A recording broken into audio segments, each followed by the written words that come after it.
একদিন ভোরে হজরত আলী রাদিয়াল্লাহু তাআলা আনহু ফজরের নামাজ আদায় করার জন্য মসজিদে গেলেন। এদিকে নবী কন্যা হজরত ফাতেমা রাদিয়াল্লাহু তাআলা আনহার শরীরে অত্যন্ত জ্বর থাকা অবস্থায় ঘরের সমস্ত কাজ শেষ করেছেন। এরপর হজরত আলী রাদিয়াল্লাহু তাআলা আনহু মসজিদ থেকে ঘরে ফিরে দেখলেন হজরত ফাতেমা রাদিয়াল্লাহু তাআলা আনহা কান্না করছেন। এমন ঘটনা দেখে হজরত আলী রাদিয়াল্লাহু তাআলা আনহু প্রশ্ন করলেন, হে ফাতেমা, তুমি কান্না করছো কেন? নবী কন্যা হজরত ফাতেমা রাদিয়াল্লাহু তাআলা আনহা কোনো উত্তর না দিয়ে বরং আরো জোরে জোরে চিৎকার দিয়ে কান্না করছেন। হজরত আলী রাদিয়াল্লাহু তাআলা আনহু এভাবে কয়েকবার জানতে চাওয়ার পরে হজরত ফাতেমা রাদিয়াল্লাহু তাআলা আনহা কাঁদো কাঁদো কণ্ঠে বললেন, হে আমার প্রাণ প্রিয় স্বামী, আমি আজকে স্বপ্নে দেখেছি যে আমার আব্বাজান আমার ঘরের মধ্যে ঢুকে কি যেন খুঁজছেন। ঘর থেকে বের হওয়ার সময় আমি আমার আব্বাজানকে পিছন থেকে ডাক দিয়েছিলাম, বলেছিলাম, আব্বাজান, আপনি আমার ঘরে কি তালাশ করছিলেন? উত্তরে আমার আব্বাজান বলেছিলেন, ও আমার ফাতেমা, আমি তো তোমাকেই খুঁজছিলাম। তিনি আরো বলেছিলেন যে, ফাতেমা, তুমি আজকে রোজা রাখবে আর সেহরি করবে আলীর সাথে এবং ইফতার করবে আমার দস্তরখানায়। নবী কন্যা হজরত ফাতেমা রাদিয়াল্লাহু তাআলা আনহার কাছ থেকে এসব কথা শুনে হজরত আলী রাদিয়াল্লাহু তাআলা আনহুর আর বুঝতে বাকি থাকলো না যে ফাতেমা আজকেই পৃথিবী ছেড়ে চলে যাবে। এবার তারা দুজনেই অনেক কান্না করতে থাকলেন।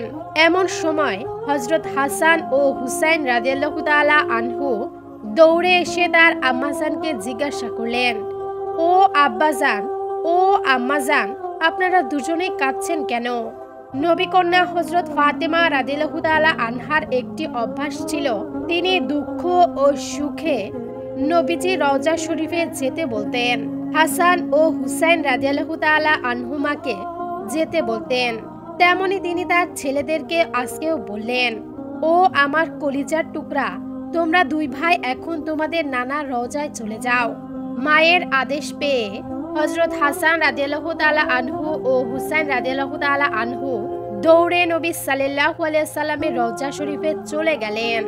রওজা শরীফের নিকটে যাওয়ার সাথে সাথেই রওজা শরীফের ভেতর থেকে আওয়াজ আসলো, ও আমার আদরের নাতিরা, এই মুহূর্তে তোমরা আমার রওজা শরীফের কাছে এসেছো কেন?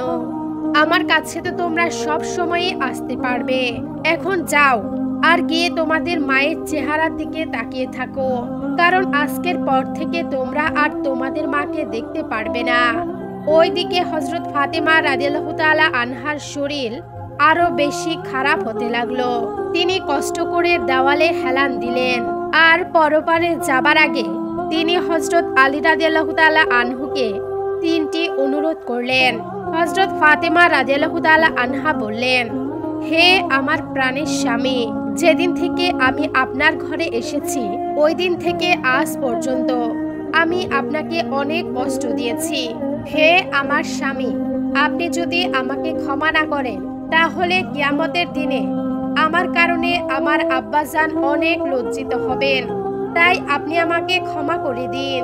নবী কন্যা হজরত ফাতেমা রাদিয়াল্লাহু তাআলা আনহার কাছ থেকে এমন কথা শুনে হজরত আলী রাদিয়াল্লাহু তাআলা আনহু বললেন, হে আমার প্রাণের স্ত্রী ফাতেমা, আমি তো তোমার যোগ্য ছিলাম না।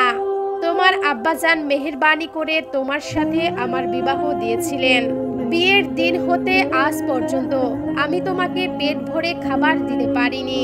তাই তুমি যদি আমাকে ক্ষমা না করো তাহলে কিয়ামতের দিন আমাকে কঠিন শাস্তি ভোগ করতে হবে। এই কথাগুলো শুনে হজরত ফাতেমা রাদিয়াল্লাহু তাআলা আনহা বললেন, হে আমার স্বামী, আমার দ্বিতীয় কথাটি হলো, আমি দুনিয়া থেকে চলে যাবার পরে আপনি আবার বিবাহ করে নেবেন। দুনিয়ার যে কোনো মেয়েকে আপনার পছন্দ মতো আপনাকে আমি অনুমতি দিলাম। আর আমার সন্তানদেরকে সপ্তাহে 2 দিন আপনার বুকে নিয়ে ঘুমাবেন। হে আমার স্বামী, আপনার কাছে আমার তৃতীয় অনুরোধ হলো, হাসান ও হুসাইন রাদিয়াল্লাহু তাআলা আনহুমারা যখন সাবালক হবে তখন তাদের 2 ভাইকে আল্লাহর রাস্তায় দিয়ে দিবেন। আর আমাকে রাতের বেলায় দাফন করবেন। সব কথা শুনে হযরত আলী রাদিয়াল্লাহু তাআলা আনহু বললেন, তুমি তো নবীর মেয়ে, আমি সবাইকে খবর দিয়ে তোমাকে দাফন করব, এতে করে সমস্যা কিসের? তখন হযরত ফাতেমা রাদিয়াল্লাহু তাআলা আনহা বললেন, আমার কাফনের কাপড়ের উপরে দেখে সবাই অনুমান করবে যে নবীর মেয়ে কতটুকু লম্বা ছিল আর কেমন স্বাস্থ্য ছিল। হে আলী, এর কারণে আমি আমার পর্দা ভঙ্গ করতে চাই না। হযরত ফাতেমা রাদিয়াল্লাহু তাআলা আনহা উম্মে সালমাকে ডেকে বললেন, আপনি অতি তাড়াতাড়ি আমার গোসলের জন্য পানি ও কাপড়ের ব্যবস্থা করুন। উম্মে সালমা তখন নবী কন্যার আদেশ পেয়ে তড়িঘড়ি করে গোসলের জন্য সবকিছু প্রস্তুত করলেন। নবী কন্যা হযরত ফাতেমা রাদিয়াল্লাহু তাআলা আনহা নিজের হাতে জীবনের শেষ গোসল নিজেই করে নিলেন। গোসল শেষ করে হযরত ফাতেমা রাদিয়াল্লাহু তাআলা আনহা উম্মে সালমাকে বললেন, আপনি আমার ঘরে কর্পূর ঢেলে দিন।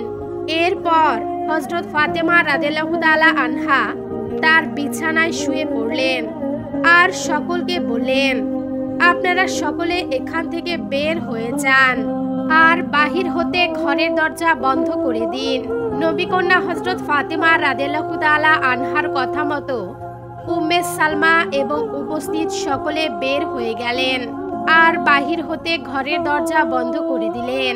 মহান আল্লাহ তাআলার প্রিয় বান্দারা তার সান্নিধ্য লাভ করার জন্য মায়াময় পৃথিবী ত্যাগ করে কিভাবে পরপারে যাওয়ার জন্য উদ্গ্রীব হয়, তার জ্বলন্ত প্রমাণ হযরত ফাতেমা রাদিয়াল্লাহু তাআলা আনহা। হযরত ফাতেমা রাদিয়াল্লাহু তাআলা আনহা পাক পবিত্র হয়ে কাফনের কাপড় পরিধান করে তার নিজ কক্ষে শায়িত হলেন। আর কোন সময় যে তার প্রাণ পাখি উড়ে গেলেন তা কেউ টের পাননি। ওইদিকে হযরত হাসান ও হুসাইন রাদিয়াল্লাহু তাআলা আনহুরা নানা রওজা থেকে বাড়িতে ফিরে এসেছে। বাড়িতে প্রবেশ করে দেখেন তাদের মা আর দুনিয়াতে নেই। হাসান ও হুসাইন রাদিয়াল্লাহু তাআলা আনহুরা মায়ের মৃত্যুতে কান্নায় ভেঙে পড়লেন। তাদের এমন আহাজারিতে আকাশ বাতাস যেন গম্ভীর হয়ে উঠল। হযরত ফাতেমা রাদিয়াল্লাহু তাআলা আনহার ইন্তেকালের পর তার খাটিয়া বহন করার মানুষ ছিলেন মাত্র ৩ জন।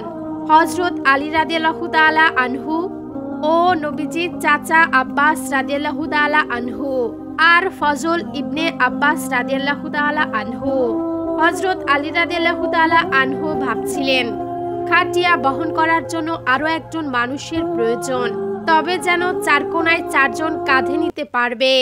এমন সময় হযরত আবু যর গিফারি রাদিয়াল্লাহু তাআলা আনহু এলেন।